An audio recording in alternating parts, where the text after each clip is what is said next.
There's 2 weeks left until the paint team is coming to start working on the boat. I have one more modification that I have to make to the deck, and that is to cut hatches, holes in the deck for hatches to go. I'm planning on 3 hatches, so there's 3 big holes getting cut into the deck, and that's not all that's happening when it comes to installing or building up an area where a hatch is going to be installed. And so it's a really fun project, one I've been thinking about a long time. I'm excited to finally tackle it. And it will change the look of the exterior of the foredeck as well as the interior of the boat. So it's going to be pretty fun. My name is Matt. Follow along as I turn Duracell, the legendary ocean racing sailboat, into a comfortable cruising home.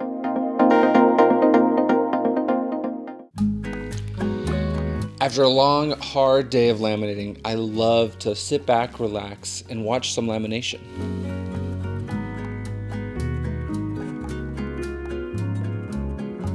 Is he fiberglassing again?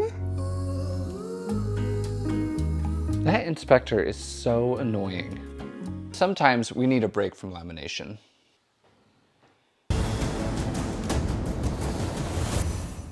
I love watching shows about big, old wood boats, like this documentary called World's Greatest Ships on Magellan TV. It's fascinating learning about old, tall ships and how incredibly slow they were. This documentary and many others are available on Magellan TV. Magellan TV is a curated selection of the best documentaries that show real, inspiring stories from around the world. There are many topics including science, nature, true crime, and more. Yanni and I especially enjoy documentaries about deep space and ancient history. What we love about the documentaries that are available on Magellan TV is that they're both educational and entertaining. Click the link in the description box to get a 30-day free trial to watch World's Greatest Ships and all the rest of Magellan TV's extensive collection of over 3,000 documentaries.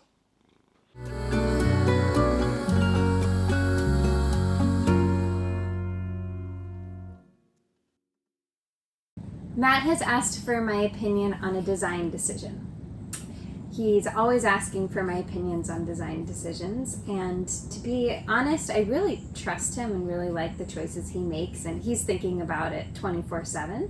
But he wanted my input on this. So what do you want my input on, honey? There's going to be a hatch in the forward stateroom, and originally we were thinking about putting it over the bed because it'd be really cool to be in bed and be able to look up at the stars.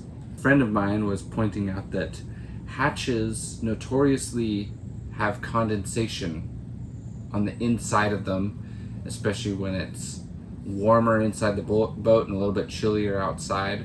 I'm advocating to move the hatch to the other side of the stateroom that's not above the bed. And it's actually more in line with the kind of hallway that goes through the boat, so that when we open the hatch, when we're at anchor and there's a breeze, it pushes fresh air all the way through the boat. Unfortunately, it wouldn't be above the bed, which I think is very cozy, but that's so basically, he's already decided. I really, really, really love the idea of having a hatch above our bed, because you can see the stars as you're going to sleep, which is just so delightful. But I do hear we don't want condensation dripping on our bed. And I remember on our old boat, we would wake up many mornings with the hatch wasn't right over our bed, but it was close, and there would be a little puddle on the floor. Mm-hmm. So yeah, I think we'll put the hatch where you are. I agree with your decision. Thank you. And I also like that it, when it's open, it would really allow for lots of breeze just moving through the whole boat. I think that's really smart. The one drawback to it is that these hatches can be used as escape hatches in the event that, as a safety feature, in the event that there's a fire more aft in the boat and we need to escape forward. And when we're at sea, the hatch will be underneath the dinghy, and so we'll have to escape out the sail locker that's forward of that, so it's not that big a deal. But I don't know, when we're at sea, we're not going to be using this forward stateroom anyway. So yeah. And if we want to see the stars when we're going to sleep, we'll just come sleep up on deck sometimes. That's right. So time to cut another big hole. Yeah, I got 3 more holes to cut. So we're cutting a hatch in the stateroom, we're cutting a hatch in the head, a smaller one, and then we're gonna cut a huge hatch in the sail locker, which is forward of our stateroom on the starboard side. So we've got 3 more big holes, and I think these are the last big holes to cut. I don't believe you. Not for a second. He'll be cutting more holes.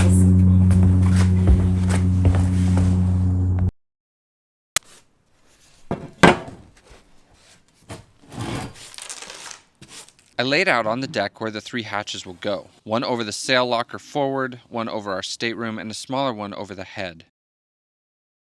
I used deck stringers under the deck to square up the holes fore and aft.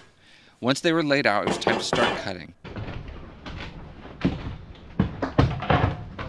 Between the track saw and jigsaw, getting the holes cut was a pretty quick job. I obviously used the track saw for the edges and the jigsaw in the corners. Hatch sizes are pretty standard between the big brands, so I use old hatches that I have and drawings from the manufacturers to get the shapes right. I want to be very accurate with these.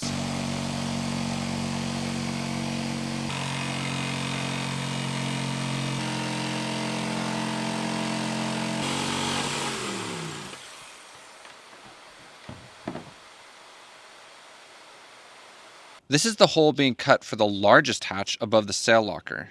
It is just aft of the windlass box, which is on the right side of this shot. This space will store all the wet gear like sails, toys, fenders, lines, and anchor chain, and be completely separate from the living space.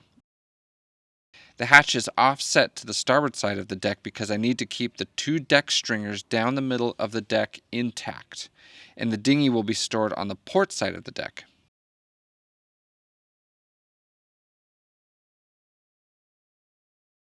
The deck is mostly curved athwartship, and the hatch has to be bolted to a flat surface or else it won't work. I also have to properly finish the foam edge where the deck was cut, so I sanded the perimeter of the hatch out about 3 inches. We'll get to why I did this much later.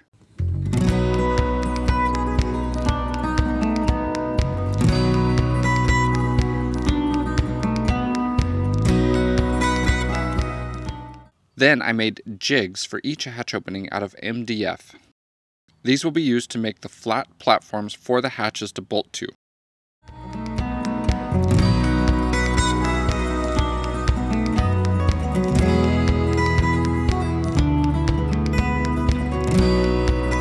I taped the bottom of each one so that they won't stick to the deck permanently.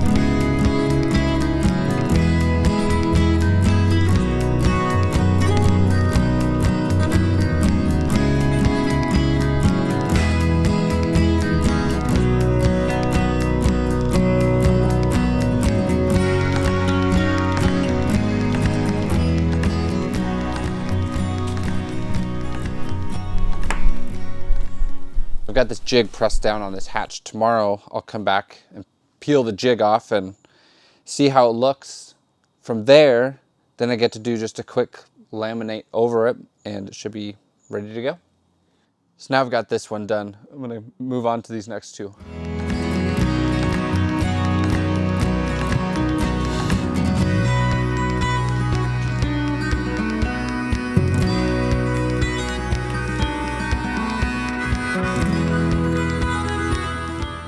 I'm using super thickened epoxy with half colloidal silica and half high density filler, and gooping up the hatch perimeter liberally with the epoxy. You can also spot my little blocks in each corner of the hatch here that will keep the edges of the jigs from bending down over the deck and equally balanced on the deck. Once it was gooped up, I smashed the jig down on the deck and cleaned up the excess.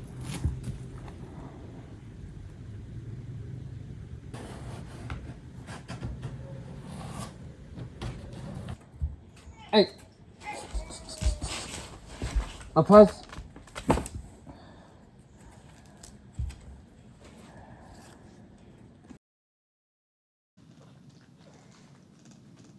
Here's the Duracell boss, keeping a close eye on Matt. How's boss treating you these days? Well, he's pretty good. He talks a lot. He tries to, you know, he says a lot of things, but not a lot of information is Typical classic. made. Yeah, yeah. But I like him.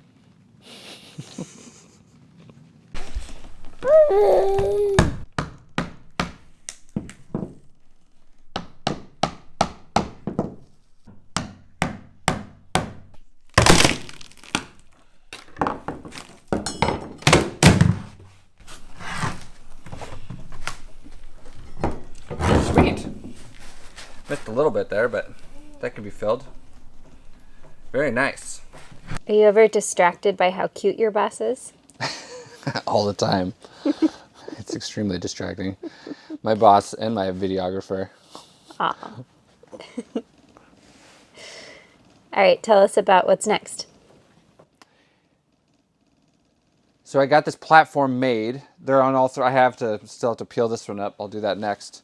But you'll notice that the perimeter around these forward three edges is wider than the aft edge.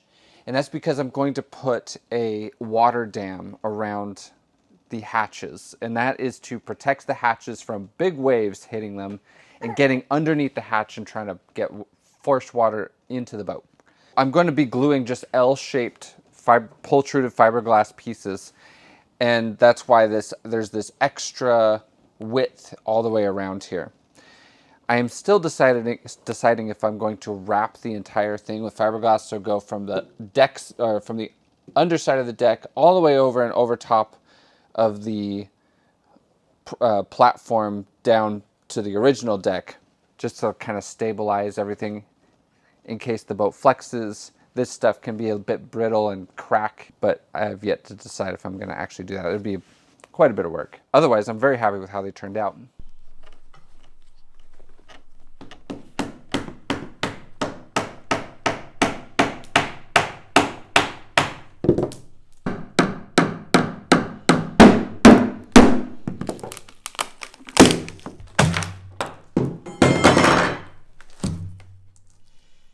I emailed Evan, and he said, yes, I absolutely need to wrap the edge in glass. This is to connect the top and bottom skins together and to keep the new hatch pad from breaking, which can be brittle. So I'm again using the light 6-ounce cloth tapes to wrap the deck edge all the way around from the underside, over the foam edge, on top of the new platform, and back to the deck.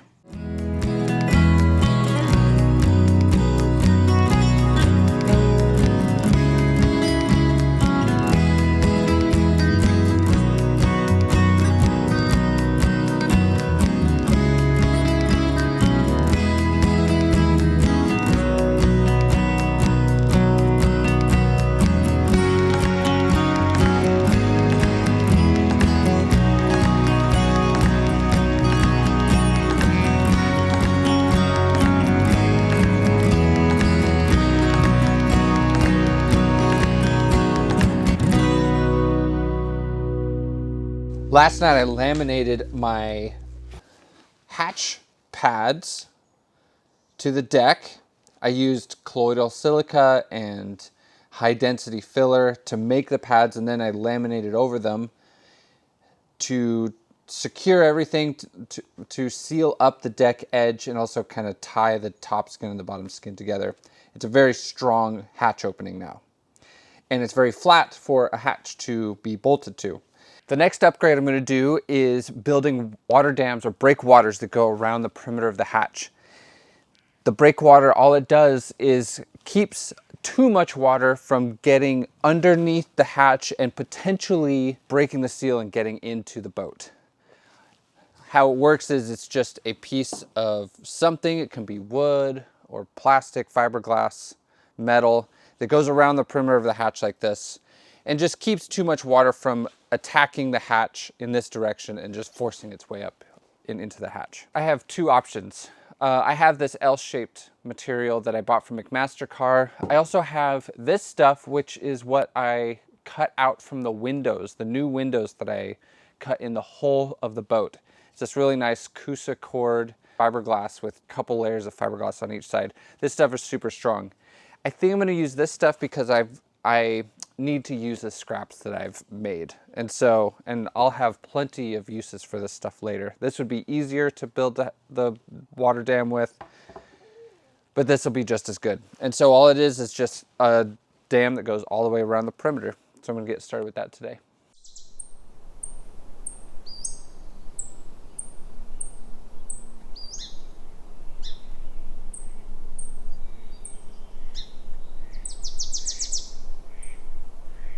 I've got my breakwaters all cut and ready to be glued together. So I'm going to glue them together here on the table, and then we'll clean them up, glue them up on the boat, to the boat, and then glass over them. Yeah, right now I'm just using my 6.0 Pro, just gonna quickly glue them and clamp them together.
I've got the two big ones done.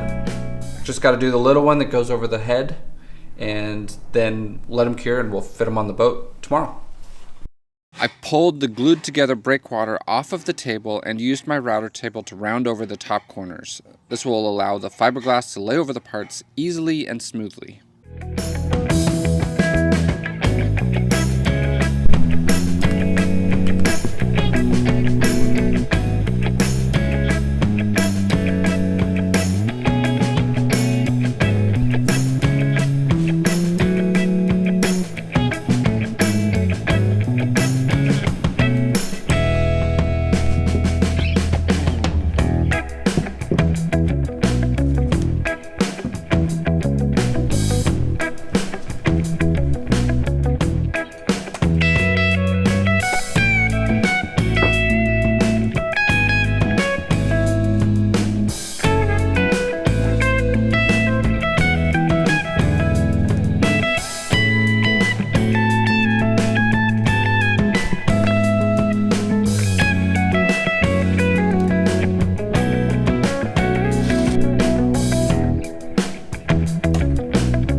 And again, once these were glued down, I glassed them to the deck with a couple layers of my 6-ounce cloth.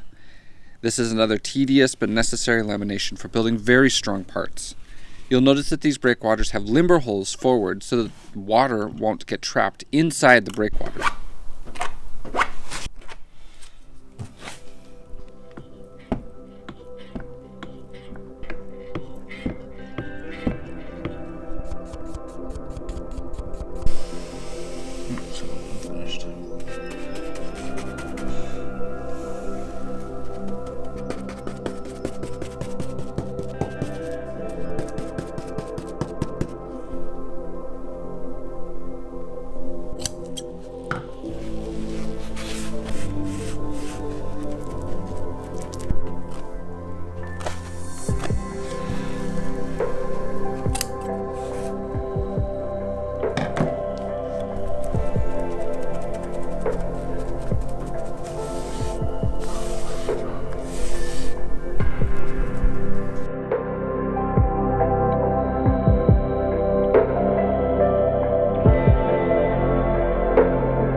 I'm pretty happy with how these have turned out. Obviously, they have to get sanded down and painted and stuff. These are old hatches that came with the boat. I'm not planning on using them just because they're 30 years old. They're in pretty rough shape. I don't have frames for them, but we'll see what happens. There is a service that you can actually send a hatch lid in and they will refurbish it for you. So we'll see what we decide to do.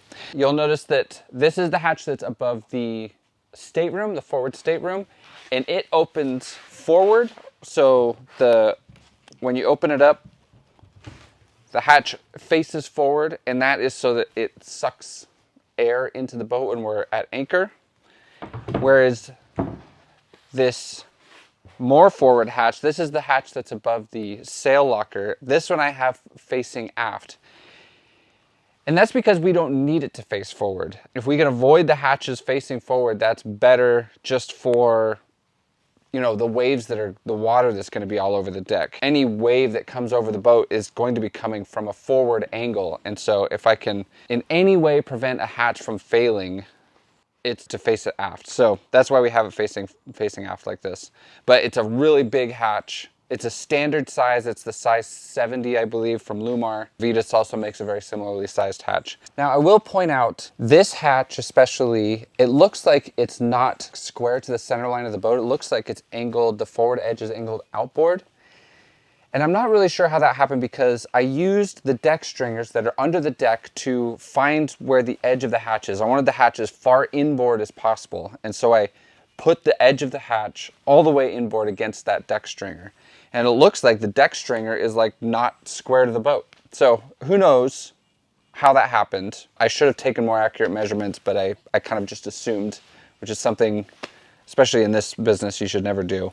We'll see how it looks once the deck is painted and everything. You know, it might look fine. If it doesn't look fine, there's nothing really I can do about it. It is what it is.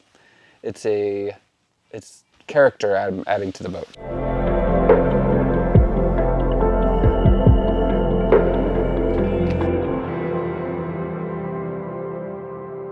Thank you again for watching. For our Patreons, this weekend, Friday actually, from 9:30 to 11:30, we are having the coffee and coffee cake in the cockpit party. It is a great time to meet Patreons and to show off the boat. So if you're local to the area or are traveling here for the Wooden Boat Festival, please come and see us 9:30 to 11:30 on Friday. Send us an email if you're going to come. I have 2 new Patreons to thank this week. First, thank you to Anibal, who is in Texas. He does lake sailing on his Erickson 26 with his family. Looks like a lot of fun. And then also thank you to Michael, who grew up sailing. I think he's out on the East Coast, and he sails with the 110 fleet. He has his own YouTube channel, racing his little 110 around. So thank you very much to both Michael and Anibal. And thank you very much to everybody, of course, who's supporting this channel. We could not do this without you.